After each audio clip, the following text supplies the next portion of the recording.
They literally made me stop eating foods that were shaped like dicks. No hot dogs, no popsicles. You know how many foods are shaped like dicks? The best kinds. Yeah. Well, it's really messed up.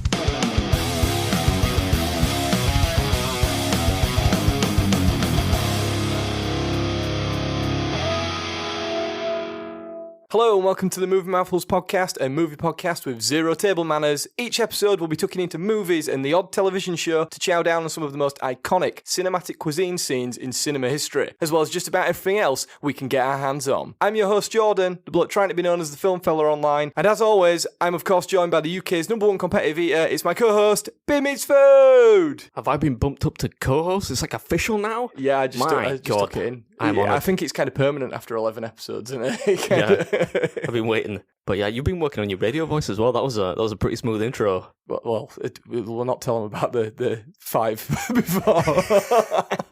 Yeah, it wasn't the first take. Yes, I'm trying to get that deep, sexy radio voice going. Maybe I'll do it different each time, or maybe I won't. So, how are you doing anyway? Yeah, I'm good. How the devil are you? I'm not too bad. We've got to do this every time. Like we pretended like we've just got here and just sat down and started recording. Well, we only got here like 20 minutes ago. We're not really pretending much.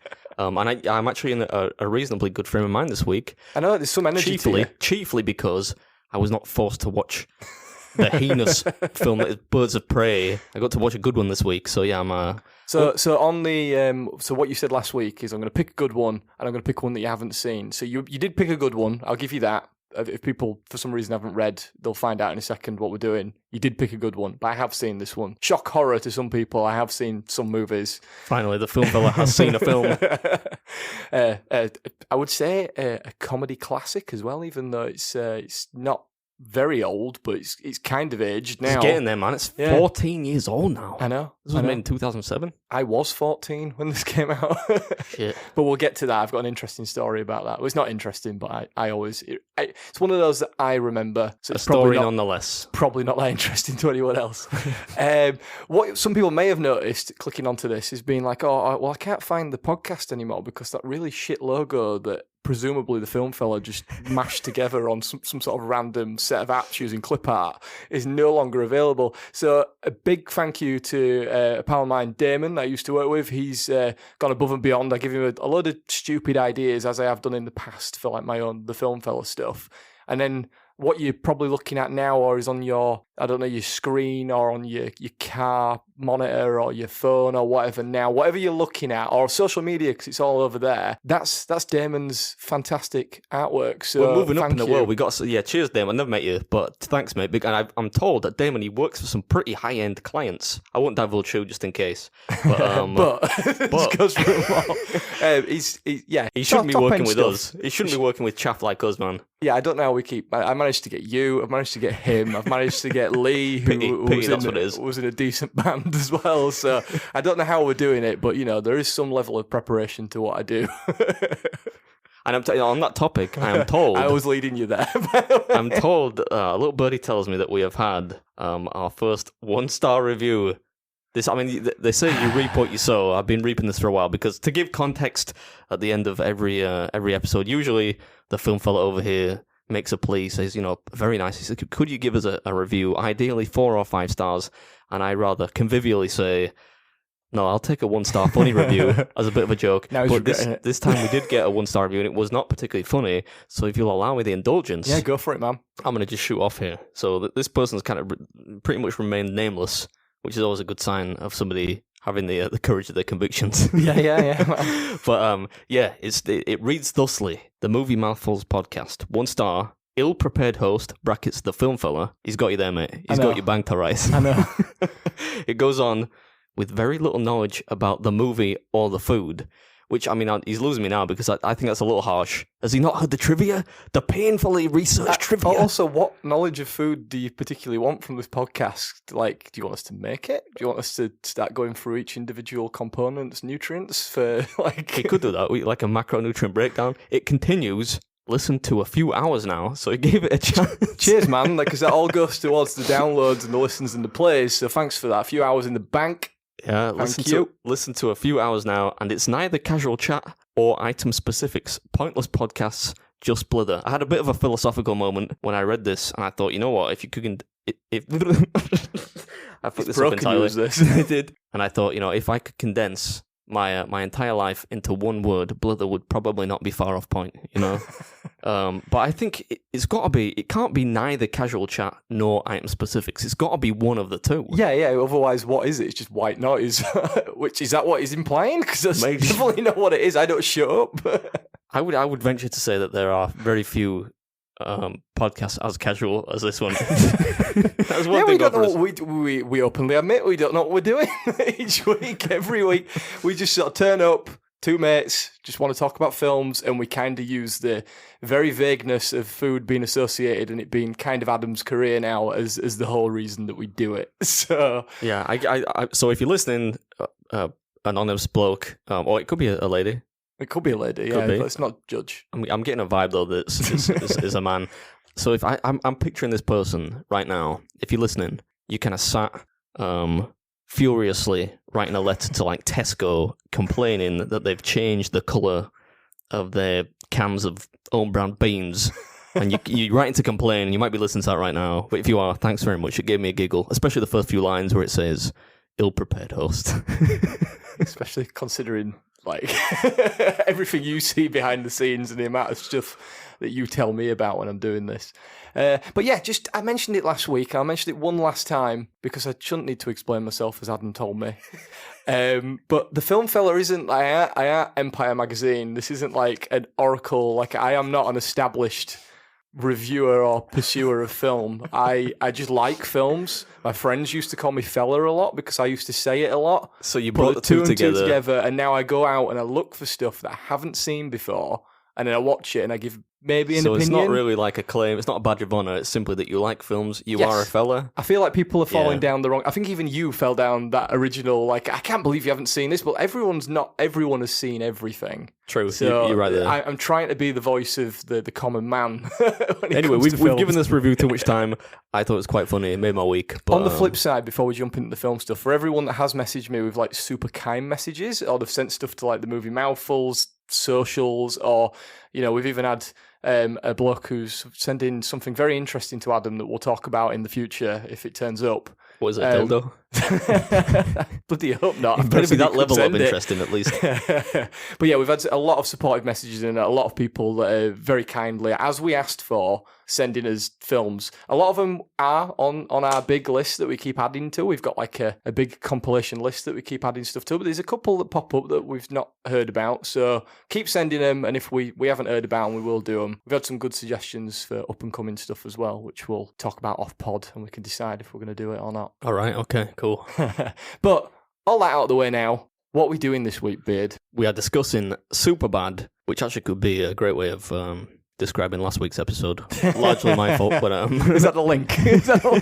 That's the because we don't really have a link this week, but it's kind of jumped an episode, the link, because it's probably maybe Michael Cera. Yeah, we could from the previous singing. one. You started singing. I did. I started singing the part that he sings in this film. But yeah, we're talking about Superbad this week. Yes, and for those, if you are like that reviewer and you're desperate for the item, as it were, we're doing tiramisu, and yes, I've brought tiramisu, and no, Adam is not partaking in tiramisu. Yeah, sorry. He's pretty pissed off with the nutrients on the packaging, but we'll get to all that. I'm more pissed off about I know you like Sainsbury's, but I mean, come on, this looks like it was just next to my barber's. I just strolled in nice and cash because I don't prepare for these things at all, and went in and just bought a tiramisu. That's my ill-prepared.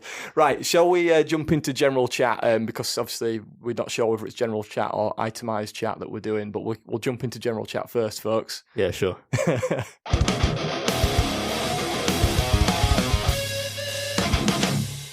So, Superbad, 2007. Cast your minds back. What were you doing in 2007, Beard? How old would I have been? Careful what you talk about. 22. Good God. I would have probably just been still out on the sesh every Tuesday and Friday and Saturday, just dancing around like a lunatic to Kesha and a bunch of shit like that.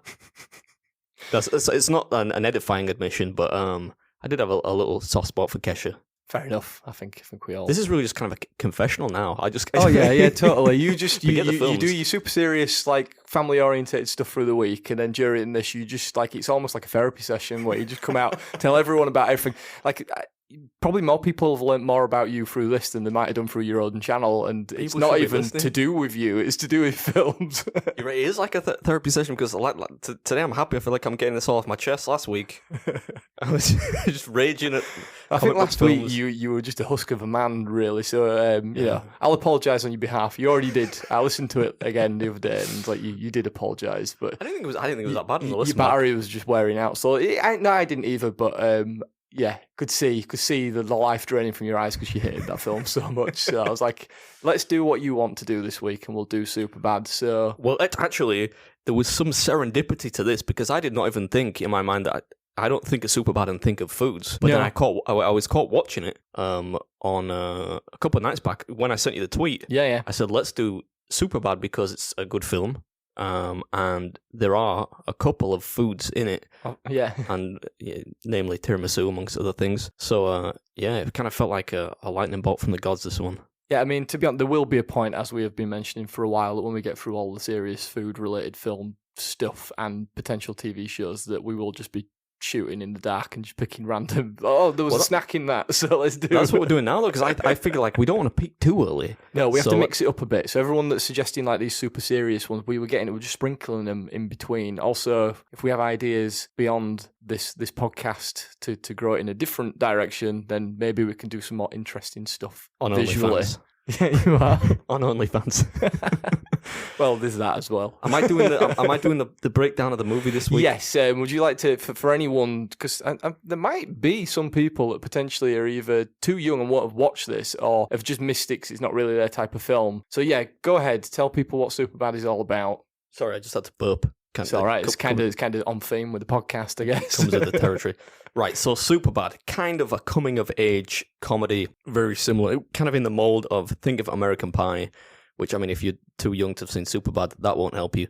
But, it's kind of like they call it like a teen comedy, I guess, in many ways. And it's about two kids at school, kind of like In-Betweeners, if you want to make a comparison with The In-Betweeners, not the terrible American adaptation. Yeah, the screw that. the real one. They're kind of, they're not really popular kids, but they're not total dorks or whatever. They just exist. They're just trying to get by. And, it's kind of about them being pretty appallingly unsuccessful with the fairer sex. And it's kind of about them trying to basically just lose their virginity before they go to university. They're in their last year of high school, by the way. The hijinks along the way, of which there are many. Yeah, it's all about I made a note of this when I was watching it. It's a bigger deal in America, isn't it, if you're going to college, because it's not just a case of like for us, it's like, oh, I'm off to Leeds, or I'm going to Newcastle, or I might go to, I don't know, somewhere down in London. You can still get to them in a couple of hours. Like even London, it's a 6 hour or whatever in a car, or a couple of hours on a train, whereas in America it's like several flights, and it's almost like you break away from the people in some cases that you grew up with, and they go and start almost like a brand new life in a different state, don't they? So there is that theme that goes through the film as well, like that sort of growing up and growing apart from your childhood friends. It sounds that reviewer might like this because we're going to get analytical pretty early. Oh, but yeah. It's kind of like, it sounds superficial on the surface, but it's actually kind of a love story between these two mates. Yeah, it is. Who, they kind of, they've gone through a little bit, let's say, together. And it's about them coming to terms with the fact that they're not going to be together forever. Yeah, like the final moments of the film are pretty much that in a nutshell, aren't they? From the point of, well, won't spoil it, but shenanigans happen, and then like the final 20 minutes, I'd say, is literally what you've just said. Them confessing their undying love to each other while eating pizza rolls. Yeah. It's like me and you. You were supposed to keep that quiet. Shit. So, this was directed by Greg Mottola, but it was, most people will sort of forget that, which is a shame. Like, people should remember the directors, but most people will associate that it was written by Seth Rogen and Evan Goldberg, which obviously the titular characters of Evan and Seth are based on them. I have some sort of factoid related to why that is. And also, it was produced by Judd Apatow, who Judd's done. I think he was part of like Pineapple Express and a few others. Quite a lot of the Seth Rogen films are in some way that Judd Apatow has done. Yeah. That's my unprepared bit because I forgot to make a note on that. I just thought I'd just throw it in. I like the way you said titular. Yeah. Yeah. That's right, isn't it? That's the Yeah, I just like the way you said it. Yeah, all right, okay, just really flowed, did it? So, cast-wise, Michael Cera, we spoke about him in great detail on the our beautiful, fantastic, nerdy 8-stone wonder. Yeah, our fantastic episode 9, Scott Pilgrim, about garlic bread making you fat, which apparently the whole of our social channels lost their mind over. So there was good engagement, though. Yeah, no, it was great engagement. Like, all I need you to do is just message on it and just the flood in from all corners of the earth. If you do listen to us and you are on our social media and you didn't get confused by the fact it was a podcast post, then fantastic, well done, go you. Gold star for you. Obviously, it's in Juno, amongst other things. I have never seen that. I've seen bits of it, and it's a bit dry, but like it's it's on. It's something that's just I feel on like in the it's supposed to be background. good though. It was acclaimed at the time. I'll make a note of that one because there aren't many films I haven't seen, and that is one of them. Yeah, we'll have to maybe have a dig through and see if there's just like a random bit I'm sure of there will food. be. There's about a pregnant woman, right? Yeah, So there'll she's be gotta some be food eating. somewhere. Jonah Hill, so plays Seth. You may know him from such films as, sounds a bit like Troy McClure. So the Jump Street films, which we definitely need a third installment. There was a rumor that the third installment of that was going to be a crossover with Men in Black. That's your Christ random almighty. bit of fact. No. Wolf of Wall Street, which I would argue between that or Moneyball, are where he sort of his trajectory of his career went from. See, look, this is facts. I came prepared. Where it goes from like his goofy comedy stuff, he went into a bit more of a serious. He's great in Wolf of Wall Street. He's a fantastic. I watched His the video teeth are of him. ridiculous in that film. His teeth are ridiculous in that film. I don't know what they do to him, but He's an interesting guy. Is Jonah Hill? Like I watched a video of him recently. He's got right into surf culture, and the people that like brought him into surf culture were the Beastie Boys. Like how the other half like live. How the celebrity like. Can we do it? So I say B, you say Stee, I say boys. You can do if Ready, you want. ready. B, Stee, boys. There we go. There's a homage to the Beastie Boys. I actually love a bit of Beastie Boys. But yeah, like he's out now like a director and all sorts. But yeah, we'll talk in more detail about Jonah Hill later. You've got Christopher Mintz-Plasse, I believe is how you say his... It's Mintz-Plasse, isn't it? Mintz-Plasse. The guy that plays Fogel? Yeah. So Fogel / and/or McLovin, depending on how you want to go down, or Fogel McLovin. It has me stitched. When there's what are you, an Irish R&B singer? You may know him from the Kick-Ass films, Bad Neighbours, and he was also one of the voices of one of the characters from How to Train Your Dragon. So there you go. Wow. If you're a child listening to this very, very explicit podcast. I hope you know. Just cover your ears. Emma Stone, she's in this. Yeah, Emma Stone. So obviously Emma Stone playing Jules, La La Land more recently, Easy A, Birdman, Zombieland, the Amazing Spider-Man films, The Favourite, Cruella, which actually wasn't that bad that I watched recently compared to what I was expecting. Wait. You're forgetting our best work. Go on. Crazy Stupid Love with Ryan Gosling. I've actually not seen it. Oh no. my God, we need to do it. Steve Carell's in that. It's hilarious. Well, it's Really? it's I not haven't hilarious. seen but it. No, I haven't seen it. To be honest, I've not seen La La Land because it got rammed down my throat that much that I was like, I'm not going to watch this until I'm ready to watch this, and it's been a long time now.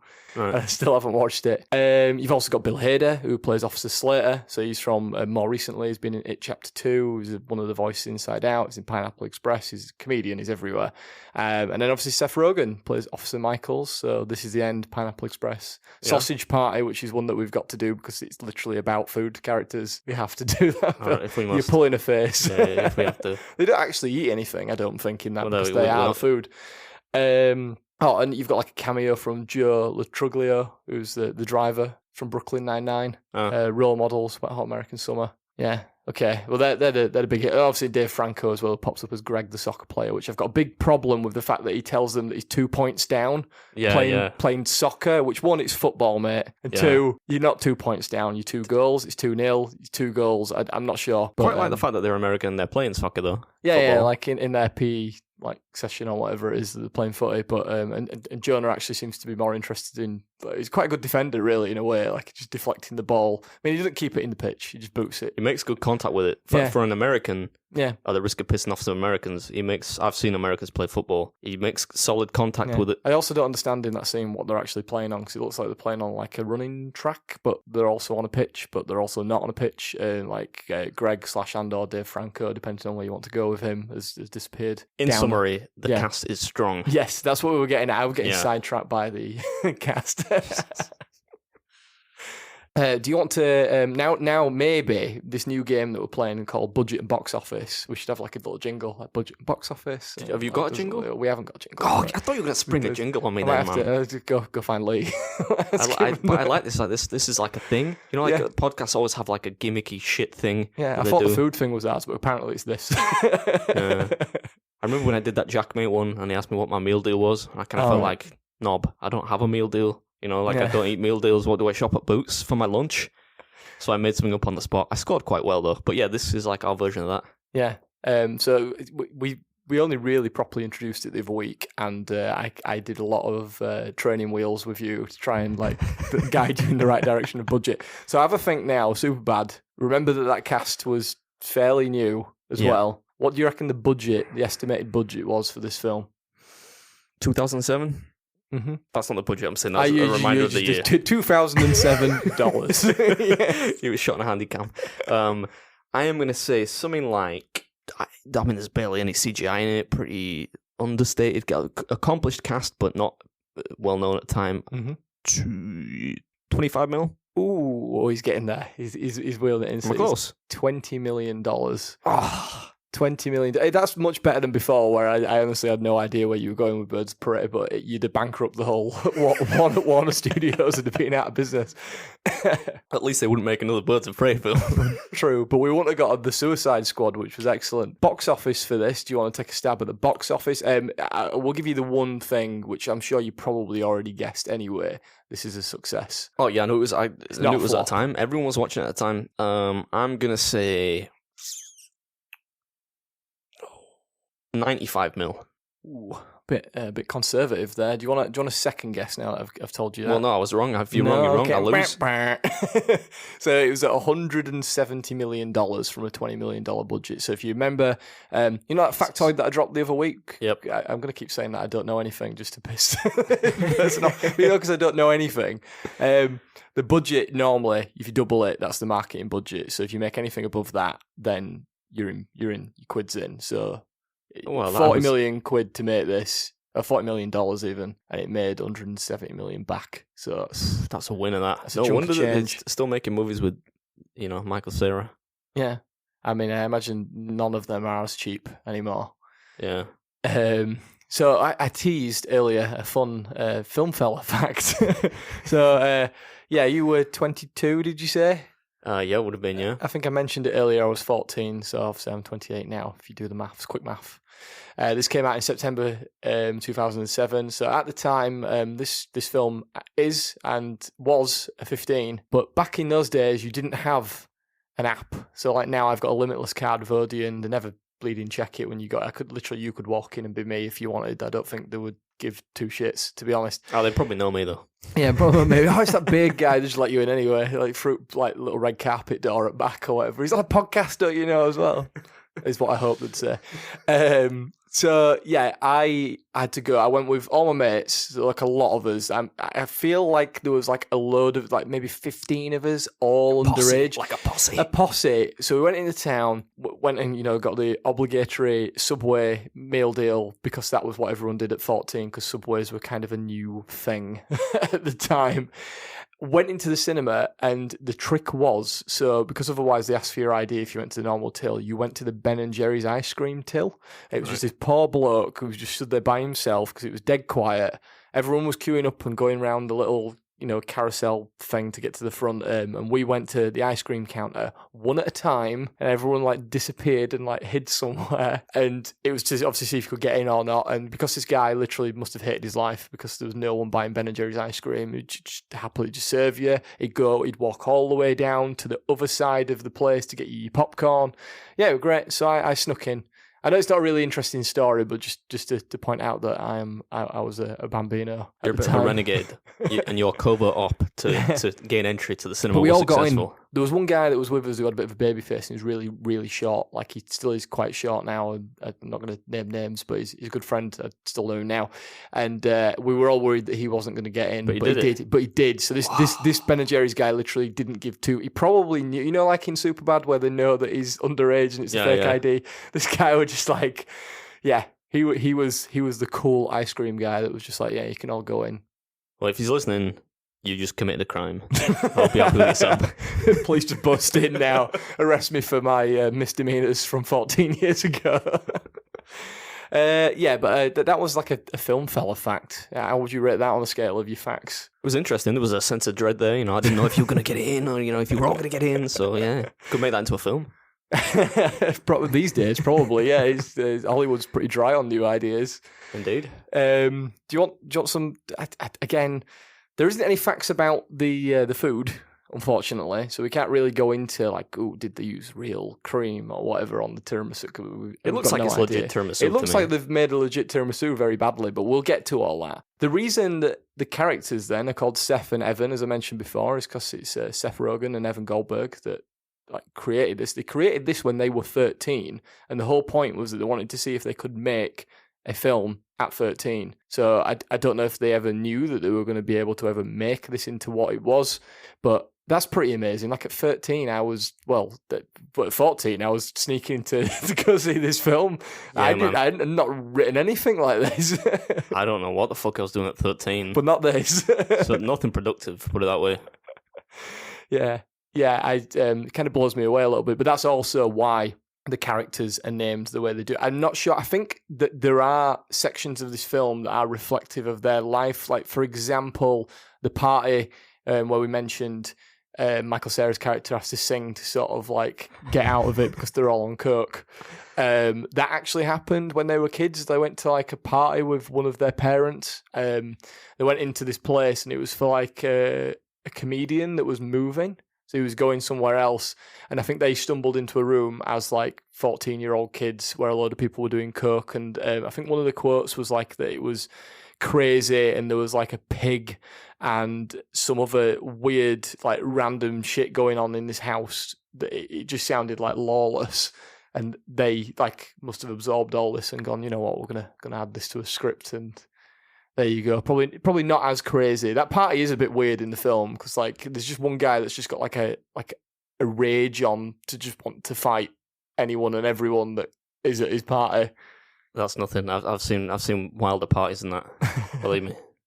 Well, it's an American rager in it, so it's it's what they think is a party. Just come to England and come up north in England. Up north. Up north. We have some very, very. We had. I don't really frequent these parties anymore, but there's some very, very raucous parties. Indeed.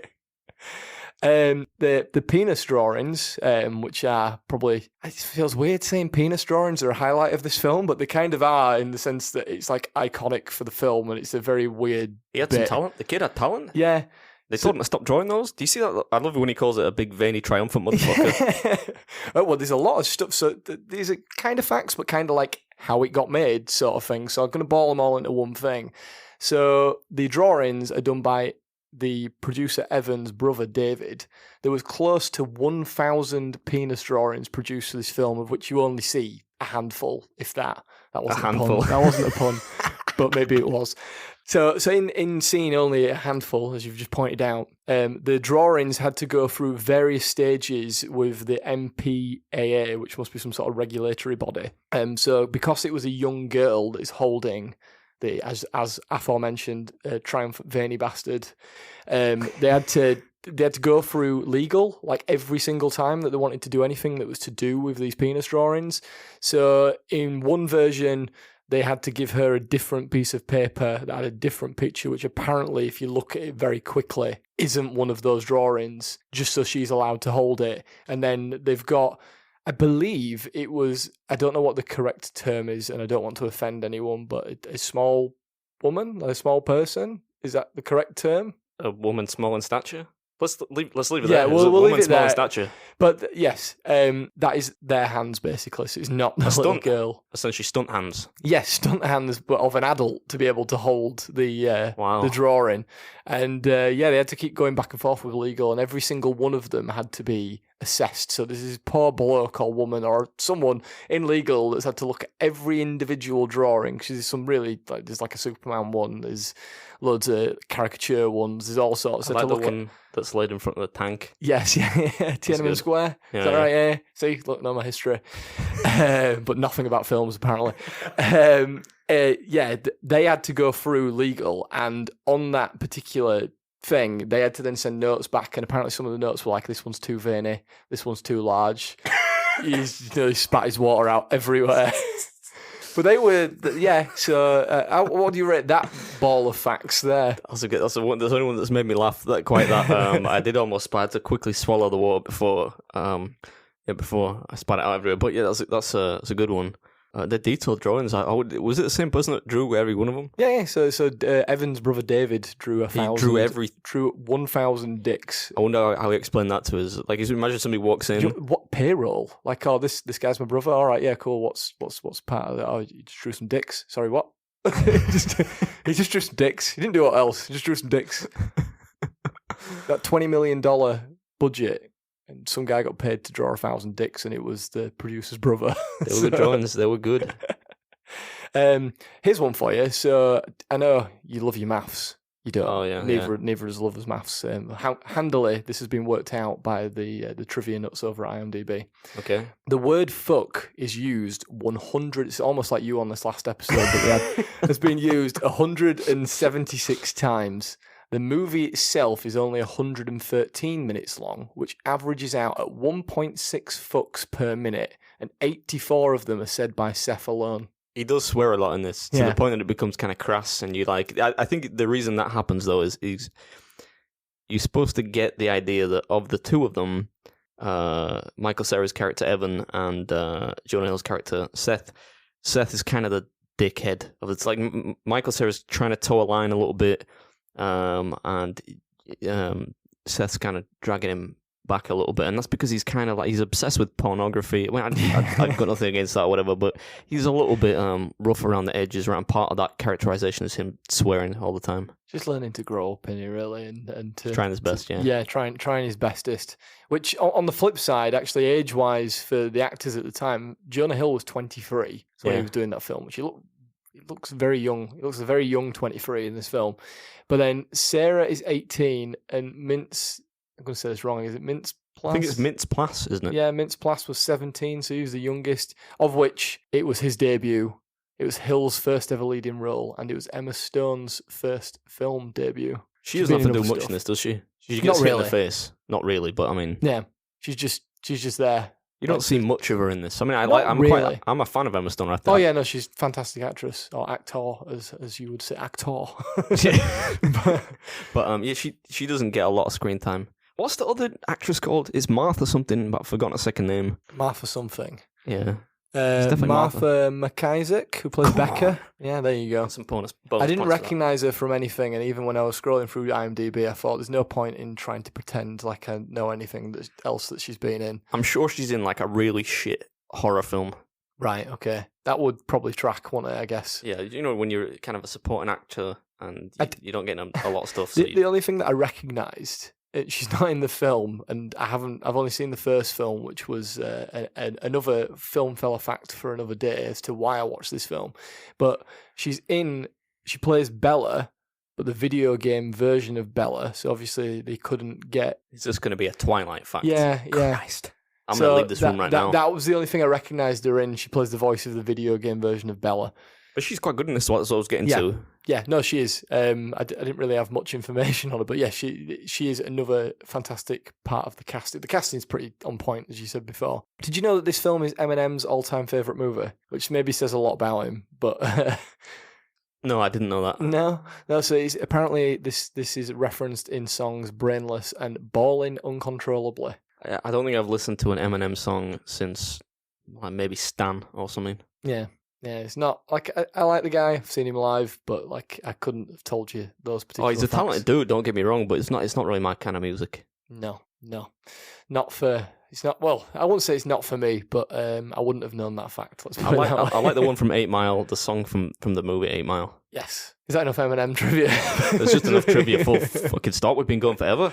Oh, well, the only other two that I had was that on the DVD Blu-ray menu, which features the silhouette. You know, at the beginning of the film, there's a silhouette doing like the 70s dancing, yeah? Yeah. So Michael Cera went into a room and was filmed continuously dancing for an hour, non-stop, so that the menu didn't have the feeling of a looped scene. Wow, that is some dedication. That's like Daniel Day-Lewis levels, like Christian Bale kind of shit, man, doing that. Yeah, 18 as well. Can you just go stand in this room and just dance for an hour? I bet they gave him some happy pills. I mean, you'd have to. And the only other fact, if you didn't notice in this film, all of the alcohol hasn't actually got branded names on it. For some reason, they didn't want to be involved in underage drinking, and in this film, even though I'm sure I've seen actual brands of alcohol pop up in things like this before. So one of the facts on IMDb was that the vodka was water, obviously. Hard liquor was apple juice, and non-alcoholic beer was used for the party scenes. Like, state the bleeding obvious IMDb trivia. Like Normally they would go with the traditional red cup, right? That's normally what you get when you're American college movies. They do mention a brand though. I'm assuming it must be a fictional brand because they talk about Gold Slick vodka. I think that is made like up. It's like a copy of, because you can get that vodka that's got little gold flakes in it. For no reason. There used to be a rumour when I were at high school that people were like, if you get it, it cuts part of you when you drink, and that's how the alcohol gets into you. I'm not even kidding. And I would just you just look at some of these people. There's a very particular type of person that would tell you this story, and I would look at them and be like, all right, mate. Anywho. But yeah, that was apparently that. Have you got anything you want to talk about in general about the film? I know we've just been talking about like info about the film for a little while. There's so much that we could talk about, like in terms of lines. There is like a line every couple of minutes that you could quote from this film that's just fantastic. There is. I feel like we've been going like so long and not even discussed any food yet. No. People are going to get wound up. Oh, well, one person will. They're still listening.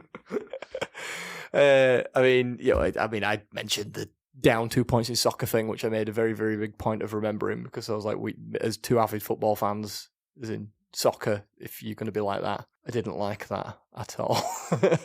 Yeah, it wasn't that big of a deal for me. I understood cultural difference, you know. Anything else? Any other? Have you got a favourite part? I mean, to be honest, the police officers in this film, because we're not really going to talk about them that much for the scenes that we've picked, are just maybe the best part of the film. I don't know if they're the best, but they are a very, very enjoyable part of the film. 13 beers to go, please, on the road. I almost in a weird way want people like that to exist. They probably do in America. I feel like that is a very on the nose potential stab at the policing system in the US. You think? Potentially, but they are great. And I love the fact they let McLovin shoot their gun. You couldn't call out all the great scenes in this, even from like the beginning. Forever. When they're talking about like he's talking about the type of porno that you want, and I love the fact this would be me. Like I'm not really into pornography, right? But if I was, I would be Michael Cera's character, because Seth Rogen's like, no, I want this specific weird kink thing. And Michael Cera's like, nah, man, if I'm going to pay for it, I want some production value, like some lighting, some transitions. I've literally, knew straight. Like, and then he turns around and goes, oh, well, what are you expecting, the Coen brothers or something like that? Which is just absolutely hilarious. It's just the whole film has got that awkwardness of high school with just like dick and fuck jokes just throughout the whole thing, really, hasn't it? It's juvenile comedy, but it's what makes it work is the kind of chemistry between the leads and a lot of the cast, and it's good writing. And a lot of the jokes aren't really jokes; they make you kind of wander off. And it's delivery. Like Michael Cera talking about he plays awkward like pretty much nobody else can, right? And the part where he bumps into what's she called, Becca. Touches a boob, and then he explain. He could just like, yeah, bye, but like he's like explain it. It was like a friend punch thing. Yeah, that was a lot like. In fact, this is a fun, not really a fact, but there was somebody I used to go to university with, and she said that I used to remind her of Michael Cera's character in this. She then went on to say that it was because I was neurotically charming, which I found actually quite. I thought was a compliment. That's quite a good compliment, to be fair. I mean, to begin with, I was like, "Where's that connection going?" And then, like, yeah. I'm not sure. Like looking back now, it was the most. It was the best comparison, you know. But like, at the time, I was like, well, I can't really argue. I'm a little bit awkward, not particularly charming, but I'll take it. Been working on that for a while now. Maybe she's listening. Who knows? I guess before we move on to the scene that we've picked, we should mention, because no one's yet done it, but I imagine one day if we miss like one little, like, you know, like a piece of chewing gum that's in a scene or something like that, someone will be like, "You missed the food in this particular bit," and like, yeah, I don't want another 1-star review telling us that we haven't like picked every bit of food out of every single film that we chose to do. I've written a list, man. I've got it. So I mean, you've got a list. You mention the list of stuff. Don't mention the one we're going to do, even though we've already mentioned it. We'll get to that. But I'm looking at it. Yeah, you're looking at it. I brought some this week. You want me to list the food? Yeah. Right. So we got a scene with the Red Bull and the slushy. Yep. The beginning, which is technically food. Mrs. Beard loves slushies, by the way. I was going to say, so one of my things, we'll go through them one at a time. We'll just have a quick discussion. You can't really do what they do. It's a very American, like 7-Eleven type thing where people go in and you can like be trusted to make your own slushie. We've only just got the level where we can be trusted to make our own coffee in a service station. Yeah, true. So never mind a slushie. It just isn't. So they're usually like on a counter or they're at the back. And even now, they seem to have been phased out in the UK. They're not really around as much. There's one at like a Tesco Express near me. Quite rare then. Yeah, well. But they do exist. Next up is peanuts, hot sauce, and beer while watching porn together. That is based on a real night out, by the way, as well. So Seth Rogen and Evan Goldberg, that was an actual night out of theirs when they were kids that they've put in. They came back and watched like erotica together. Yeah, apparently. That's the weirdest thing. Is that a normal thing? Am I the weird one? No, I've never done that. Would you? So like, let's say we go out for a beer, right? Let's say we get that Spotify deal, that exclusive deal, right? We go out to celebrate. We go out for a few beers, and I said, well, you know, I'm going to crash at your house. Burger as well, obviously. Burger, right? So I go back to your house. We crash there. Are you going to switch? If you switched on some pornography, I think this podcast would end, wouldn't it? I'm leaving, man. Yeah, that's the end of the postcard. Postcard? That's the end of the podcast. So that's the next scene. Yep. But I mean, peanuts are peanuts. What can you talk about? Then there's the thing that we've got that we're going to talk about in the main. There's the Fritos and Sprite in the canteen while they're talking about Seth drawing pics of man dicks, as he puts it. Which also leads on to, hopefully you didn't skip their bit at the beginning, because as we keep saying, the bit at the beginning is probably the only bit that you need to listen to. Only enjoy the part. But yeah, do you know how many foods are shaped like dicks? Like, you know, the best kinds of foods are all shaped like dicks, apparently. He makes a valid point. You eat hot dogs, popsicles, which we would call lollipops. Yes. And yeah, shrink bans him from eating phallic foods. What? That seems a little bit harsh. There must be some alternative therapy. Couldn't he maybe get him on some green tea or something else? Yeah, it was a bit mean. And then finally, pizza rolls at the end, telling each other they love one another. Yeah. I mean, do we have pizza rolls here? Do we have any variation of... No, we don't really have we do have pizza rolls, but they're probably not called pizza rolls. Yeah, we don't have the brand that seems to be like iconic in America that is mentioned in TV and film all the time and stuff. We don't have them. They have slight variants of them. They're maybe not necessarily rolls. So you have like those, like a pizza which is kind of maybe curled up.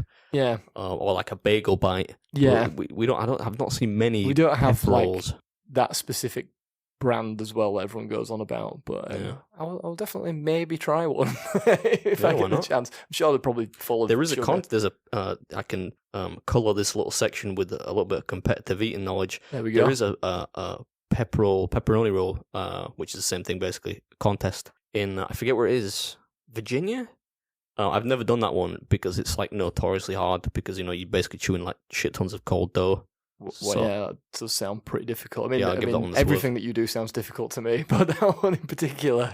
Yeah, that one would be hard. I'm a slow bread eater of things. Very You did slow. all right with the garlic bread. Oh, yeah, well, to be fair, I was just starving. It just locks me in this room until we get a podcast out, and then it's like, I tweet it. So speaking of food, and seeing as though it's potentially what people are here for, maybe not, I don't know. I don't know what people are actually here for, but thank you. So we talk about the tiramisu home ec scene. Yeah, we're going to do a transition. I feel like Lee's waiting at home. He's like, when's my transition coming in? And now.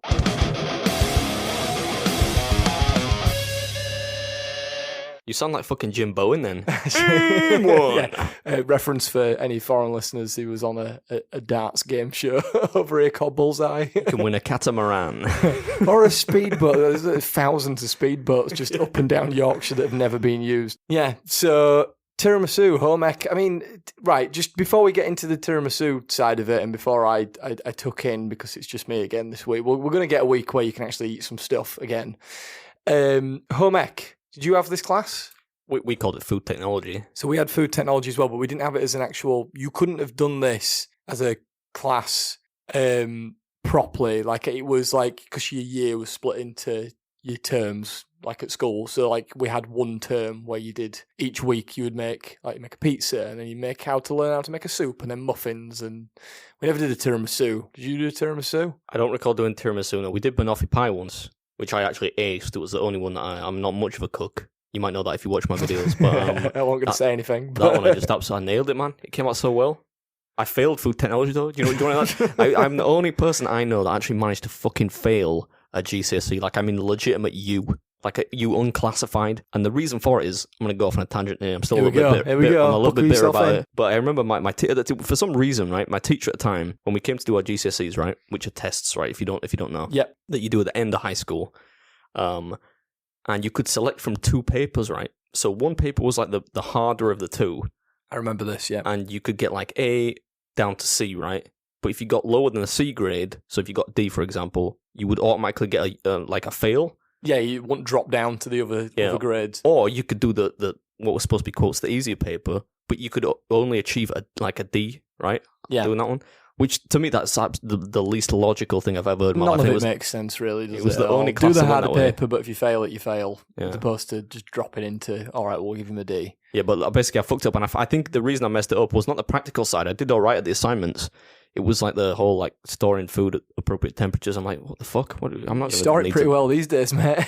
I felt kind of sympathy for Jonah Hill's character in this, Seth, when he's saying, "Look, this class is bullshit. No offense, but like, what am I going to be, a chef?" And I kind of feel like, who the heck? What kind of child at 16 years of age has to know how to store? I don't know, fucking eggs, like. Yeah. So, I don't know, man. It was weird, but I'm over it now, kind of.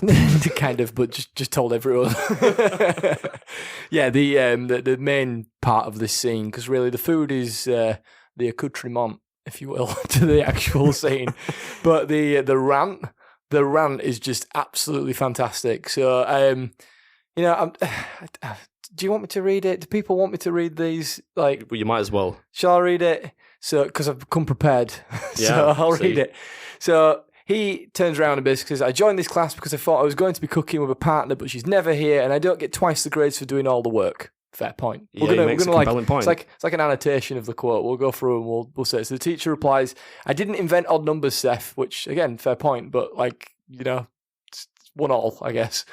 He then comes back. "I know, but look at Evan. Just look at him." And then obviously looks over and like they're like tying their apron on right cutesy, and like they've got like a really Evan sees like, "Come on, don't keep me waiting now." He's got the Chinese kid behind him, tying like a nice little bow with his apron. Yeah. Yeah, it's like the perfect partner if you're going to do, like, if you're going to, like, at school, if you got like a lab partner or a science partner or a food tech partner, you wanted two people that would just do it. I never had partners at school. Like, I was like Solo. a lone wolf. Yeah. So Seth replies, "I'm over here in my unit, isolated and alone, eating my terrible tasting food, and I have to look over at that. That looks like the most fun I've ever seen in my entire life," which is probably a bit of an exaggeration. He's trying to get his point across, God bless him. And this is BS, excuse my language, which I think the part of this rant, the fact that he keeps like apologising for like his Sorry for massive cursing. rant.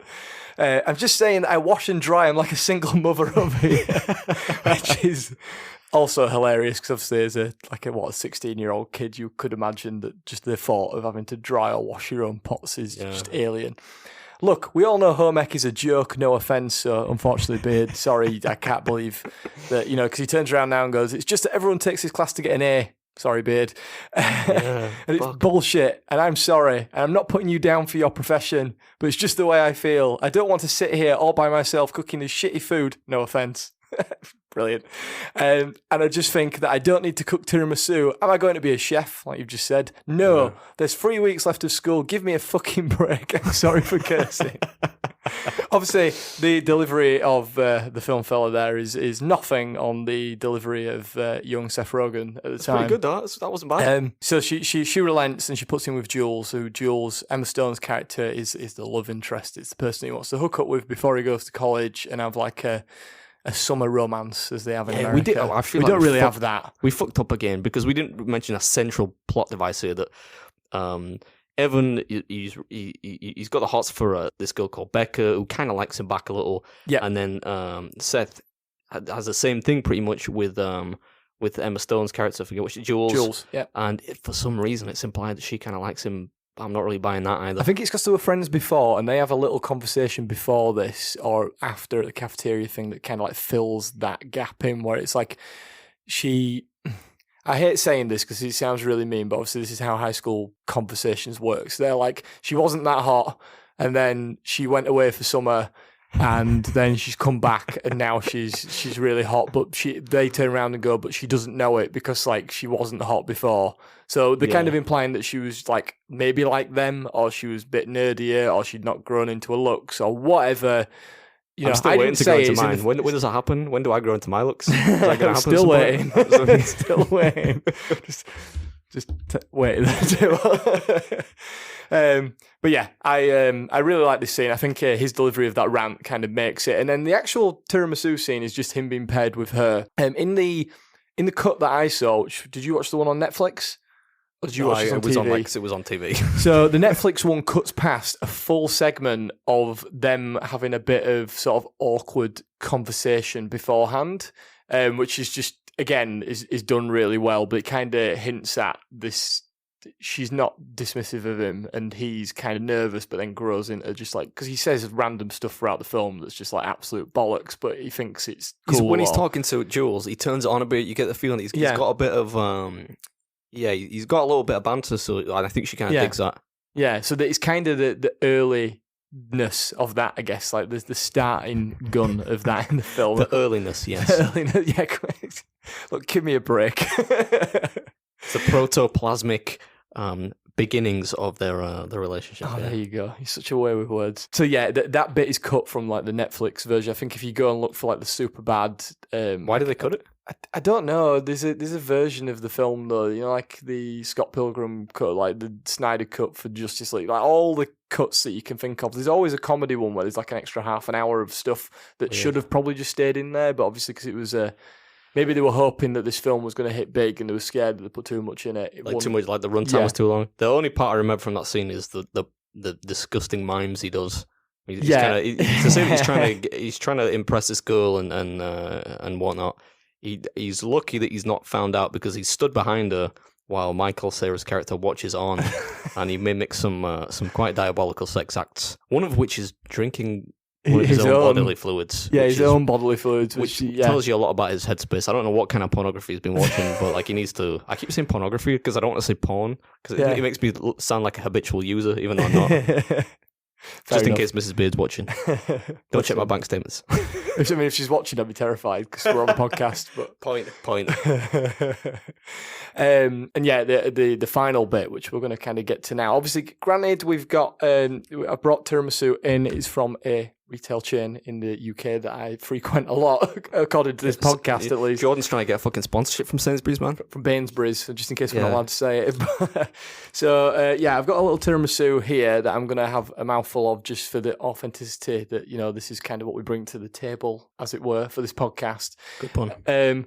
But they basically, they make like the worst tiramisu ever. It's got like the lady fingers out, like cut evenly across. They're all sticking out like some sort of like castle wall thing. And he just he just paused, like, one of his quotes is just put loads of chocolate on it and nobody will notice, which is a solid plan, to be fair. Like, if you're going to disguise I'm a little concerned by... I'll let you talk because I just opened this. I can see you, like, chomping at the bit to try to get stuck into that tiramisu. Yeah, I'm just going to here we go, a bit of ASMR on the cardboard.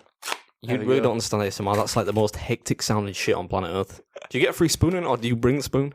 No, you don't get a free spoon. Oh, I thought this is my own personal tiramisu spoon that I brought from home specifically for tiramisu. Oh, that would have explained Sainsbury's prices if you're getting like cutlery with your shit.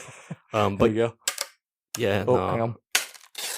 Oh, it sounds a bit. People are just watching in the car now, and they're like, "Oh God."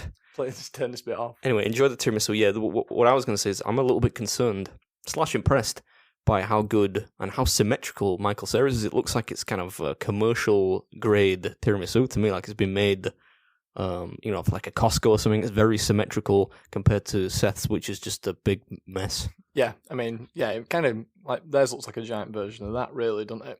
Yours, that looks more like fucking mousse to me. It does, like the little mini pots that you can get. I was going to get a big one. I was thinking this would be a great episode. Get a massive tiramisu, bring it in, and then Beard can like inhale it through his nostrils or whatever it is that he normally does. But well, it's funny you should say that actually, because I shot there are some videos that I shoot which I just fuck up and I don't actually end up uploading. It's quite rare, but it does happen on occasion. And one that I did during lockdown because I was just bored out of my mind. Don't mind me, by the way. I'm just gonna keep it. Yeah, I'm trying to just fill the space while you're just gorging yourself on that budget tiramisu. It's nice. I mean, you can't. You've got it's palatable.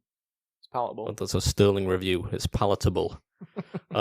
Anyway, yeah, so I did this video where I tried there's a world record for the most tiramisu eaten in, I think it was 6 minutes, and it was £5, right? Jesus. Or £5.5, which actually, for a world record, an officiated Major League Eating world record, we're not talking like bullshit Guinness World Records, we're talking about the real thing, is actually achievable. So I got some tiramisu and I did that. And I I could be totally lying to you now, but I'm not lying because I did it, Mrs. Beard filmed as well. And I did like 5.9 pounds or something like that. But I didn't upload it because it was so despicably disgusting. Because it's tiramisu, right? So it's just all over my beard, and I'm thinking nobody's going to watch this. Can we not have like? By the way, that noise that you just heard was the film fella full of tiramisu. Can we not have like a Beard Meats Food uncut, where we just like get these disgusting like challenges that have gone wrong? Yeah, maybe like if I get desperate, I've still got it somewhere, so maybe I'll post it one day. But it was pretty heinous. It's either that, or you could like bait people into an OnlyFans account, and when they get there, it's just all these dodgy videos that have like gone wrong, that are like completely like above board, just that you deem. I want to make it below board. I'm going to start getting naked, eating tiramisu of my own naked body. Well, on that note, is there what else you want to talk about on this scene? No, I think that's pretty much. They make tiramisu, and one tiramisu is really, really good, and the other one, I'm kind of. I thought Jules kind of seems like she's got her shit together in this film, right? She seems kind of quite mature. She says drink at a party exactly by her own admission. She says she doesn't drink. She's not. She looks like she's in control. She could do better than him, not just in like him thinking that he isn't in her league, but just in the general sense that she's got her shit together. Yeah, she has a precocious sense of herself, I think.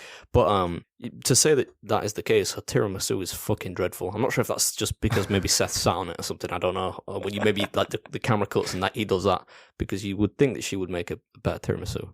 I mean, she does turn around later on, and at the scene at her party where it turns out that she's not drunk and he is, and then he realizes he's fucked it basically because he's kind of done the wrong thing, because he did the thing he did the thing that he thought she would want him to do, which is bring the booze, be the life of the party, get drunk, and then they'd hook up and it'd go down that route. And she does say, "We made a kick-ass tiramisu earlier." Obviously, it's just flirty conversation between them both, but then he headbutts her. Yeah. Accidentally. There's some really good. We haven't really touched upon it at all because it's not really part of. Like we said, we could literally sit and we'd talk for 4 hours about Superbad, but nobody wants that. But there's a lot of. Well, Michael Cera's character Evan mentions ethics about 7 times in his very awkward pre-sex scene that never goes anywhere because of the ethics, the moral sort of conscious that she's got, Emma Stone's character, but also Michael Cera's character in this film. Like they both, which is pretty good for a comedy where it shows the level of writing and the understanding, whereas I feel like in some films they just gloss over, like an American Pie, they just hook up and it'd be they're both wasted and never talk We've got about. to do American Pie. Now I've said that. Yeah, like, well, that American makes me- Pie's on the list. It's got to be on the Oh, list. it is on the list? Of course, it's on the list. It's got pie in it. I've not seen this a lot. Well, you probably sent me the list. And I just thought I send okay, you, I'll I send you a delete lot, that. and you just like, yeah, he just like hovers his finger and slams down on one of them. But yeah, no, you're right. There's an override. It seems on the surface to be just another teen comedy movie. It's just another teen movie. That's No, has that got any food in it? Can we do that? I was tempted to make a joke out of that, but I thought a bit too easy. But Let- yeah, it's let not me just have it's not just another teen drama comedy sex movie thing. It does try and punctuate it with a little bit of it follows centrally really Michael Cera's character, and he has the opportunity to get carnal knowledge of this. I feel like anytime we mention sex on this podcast, I can't just say sex. There's something like some It's kind like of some deep sort of seated taboo. I need to see a shrink or something. Yeah, he doesn't. They don't do the bad thing, right? That's because the girl that he's really obsessed with. She's wasted, but she's all over him and stuff. And he says, "No, it's too intense." And then she calls him a bitch. But Yeah. it's all is well because the next morning, everyone wakes up, they're hungover and stuff. They see each other at the mall, right? And the two couples, right? So there's Michael Cera's character, Jonah Hill's character, and then the two girls, and they can't say they don't remember shit, but they do. And essentially they come to an understanding that they did the right thing, and everyone's sorry for what they've done. And yeah, so it has a moral. What's the word? It has a moral kind of fabric to it. The film, I think. Yeah, it does. It's got layers. It's not just haha, like cum and shit and fuck and penis jokes throughout the full thing. Which, on the surface level, Did you I think have to say the first one. But wrong it's with you, in man? it. They mentioned it a lot. Hey, look, this is an explicit podcast. I'm getting it out there. But yeah, all of that stuff basically on a lesser comedy film. I won't name any because there's probably lots that you could just stick on and you just enjoy in the background whilst you. Just thought of one. Road Trip. There's a French toast in Road Trip. Yeah, there is. man. That's on We're the list, I lining them think, as well. We've got some. We probably have to sprinkle the rough comedy with the serious film stuff in between, maybe. Is there any food in Schindler's List? We probably shouldn't do that one. I don't know if that'd be. Well, I don't know what That might be a reviews bit we'll too get from serious. that. Let's find somewhere in the middle. But yeah, what we were trying to get at there is that it's just a great fucking movie, isn't it? It's good. It's a feel-good film in the end. It makes you laugh at the beginning, and then the end. They should have done a Superbad too. I think. Yeah, I think it's always open that they could do it, but I feel like. But then I think at the same time, I hate when sequels are made for the sake of it, right? Yeah. Like you think you want it, but sometimes like a property in like a creative sense, it's better just as a standalone thing. Like where would it go? But yeah, I think they could do like a reunion. They could do quite easily. I don't know. Jonah Hill seems to have moved on to bigger and better things. So What's Sarah doing these days? I honestly don't know. I think he's typecast as an awkward teenager, which when you're like 34, Yeah. you probably can't play anymore. I think he does more niche stuff now. Like he came back for the Arrested Development series on Netflix when they brought that for like the final couple of seasons. Is there what else you want to talk about? I think we've pretty much. I'd say, man, that we've for once nailed this. I've had a lot of fun this week. I can't tell if the amount of fun I've had is because of the film or just reading that review, which by the way I was not name checked in. It specifically mentioned you were the worst part, so all I'm saying is I'm probably the one that's holding this up on stilts right now, and you're the one attracting the 1-star reviews. I mean, let's not lie. Should we go to the outro? Let's.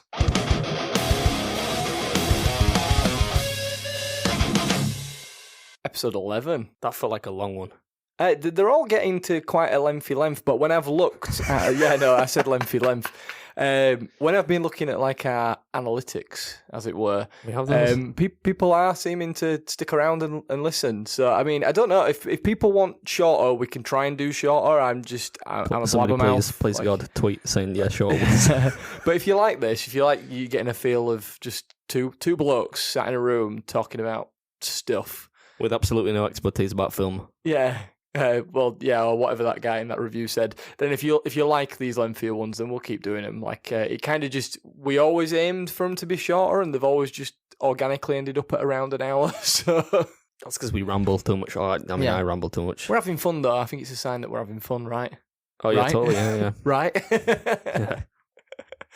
We are available wherever you get your podcasts. So that means that if you just search for Movie Mouthfuls Podcast, you'll find us on your favourite podcast provider. So God knows why you're listening to it at the moment on your least favourite provider or your middling provider.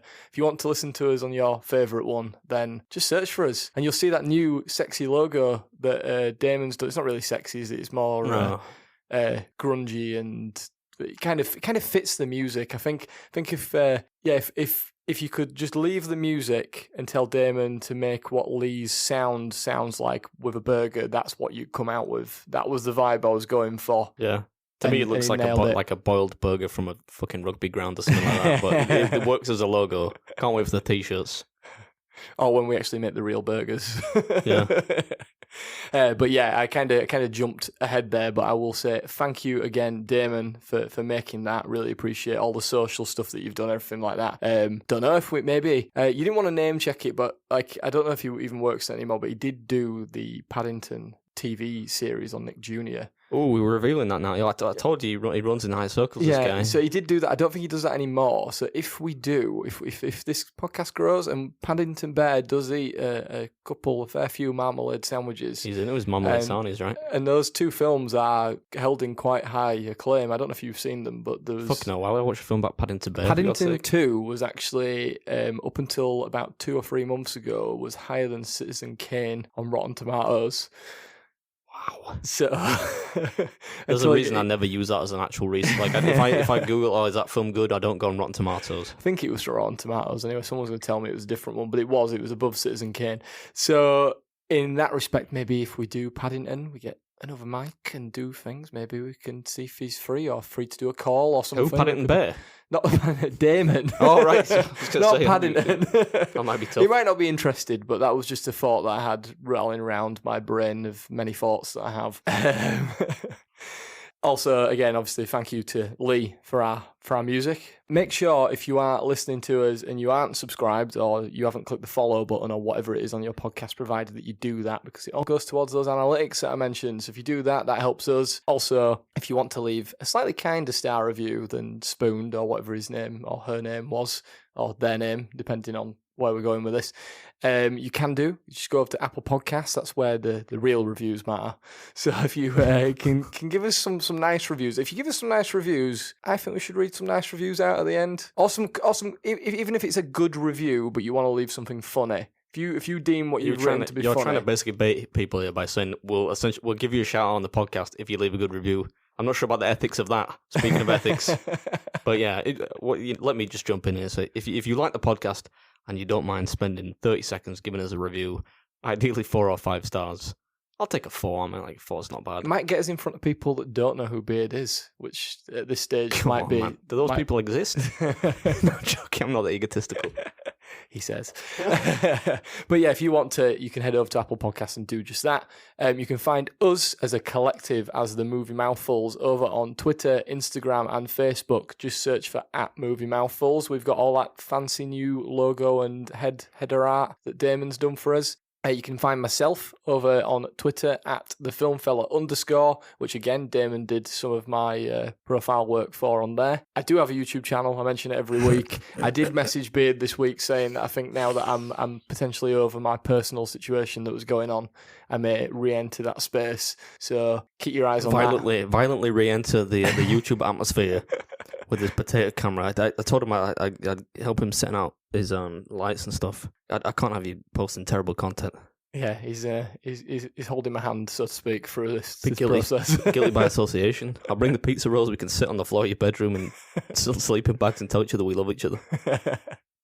So yeah, The Film Fella, if you want to check that out, you can do. There is some stuff up there if you want to waste 10 minutes. Beard is wherever Beard omnipresent. is.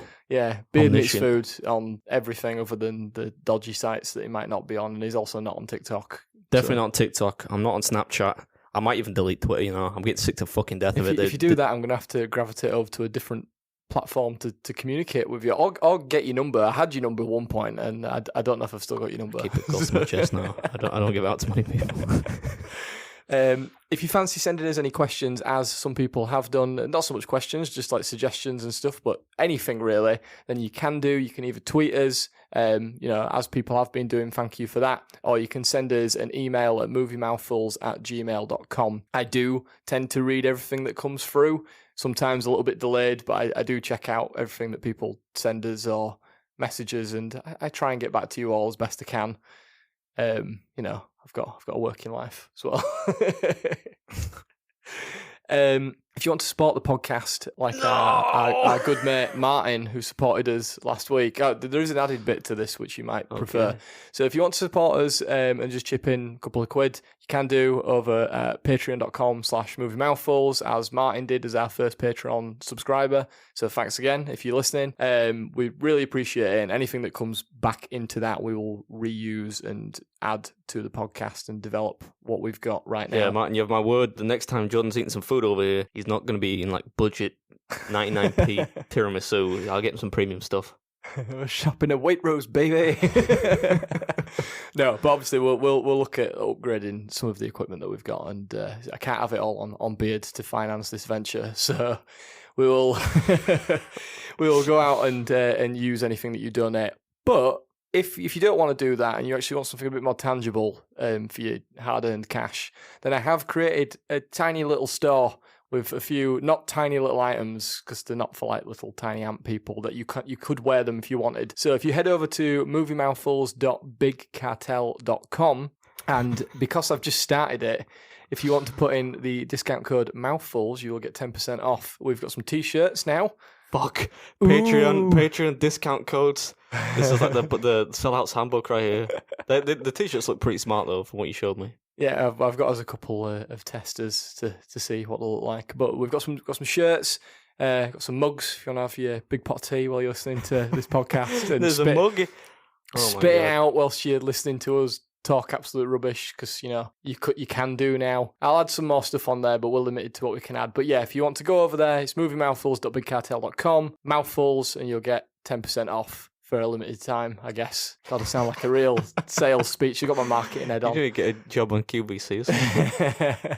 I'll be modelling it soon. But yeah, all of that, again, any sort of, it's only mild profit that we will get, but anything that comes from profit? That. The heck you on about, man? This place cost me like $2,000 a month to rent. This is all you're using it for. But yeah, anything that can be put back into the pod. So that's the idea. Is there what else you want to say? No, I'm all right. I will say that I'm going to Canada soon, so I'm not sure what we're going to do with the episodes. I don't know if anyone can find anything that's got any poutine in it, and then also can suggest a place we can get said poutine from up north. The place in Leeds does them. Is there? Does poutine, yeah. Oh, all right, there we go. It's not as good as the real shit, but find a film that's got some poutine in it. Maybe you could like Zoom call me or something, FaceTime me while I'm eating poutine from Canada, and we'll record it. I don't know if I want to waste your trip to Canada with several hours of just waffle. Blither, that were it. Blither, innit? Yeah. I mean, I'll be there for a long time. I'll have plenty of time on my hands. So yeah, I guess we'll be back very soon. But until then, remember, I didn't put anything in this bit. Have you got anything to add in this bit? I didn't, but top of my head, remember, if you're wearing a white shirt, do not under any circumstances wear a tan brown vest, because it makes you look like Pinocchio / Aladdin. Yeah, which is what they said to McLovin. Good point. Also, if you're going to get a fake ID, maybe don't put McLovin on it. I thought that was the best part of it. I mean, well, yeah, for the film's sake. I mean, in real life, if you we don't condone this sort of illegal activity, but if you're going to do it, get something a bit more believable, folks. Oh. And on that note, we'll see you in a bit. Peace.